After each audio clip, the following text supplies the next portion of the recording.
एक की पत्नी बड़ी भक्त थी, वो पत्नी पर बहुत प्यार करते थे।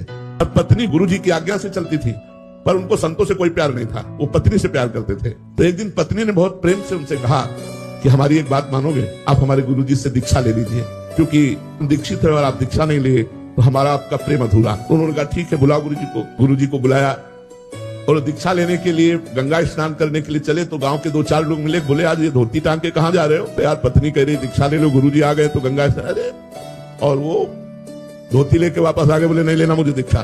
कालांतर में दोनों का शरीर छूटा। तो पति आसक्त होने के कारण उसका मोक्ष नहीं हुआ और वो राजा की राजकुमारी के रूप में जन्मे।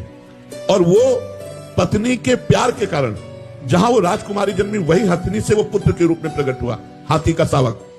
अब जब वो नव युवक अवस्था में हाथी आया और श्रृंगार करके राज सवारी निकली और राजकुमारी सिंहासन पर आरूढ़, तो जे भी उसने देखा तो पूरी स्मृति जागृत हो गई कि ये तो मेरी पत्नी। अब ये राजकुमारी और मैं हाथी हूं, कैसे मिलन हो सकता है? वो चुपचाप सहता रहा, क्योंकि कुछ अपनी बात व्यक्त नहीं कर सकता, हाथी रूप में है। अब राजा ने अपनी राजकुमारी का स्वयंवर रचा। जे ही स्वयंवर की घोषणा हुई, उसने खाना पीना सब छोड़ दिया। वो बहुत ही सुशोभित हाथी के रूप में था। राजा को सूचना पहुंची, राजवैद्यों ने देखा, बोले कोई रोग नहीं। राजकुमारी विज्ञान संपन्न थी क्योंकि भजन करती थी।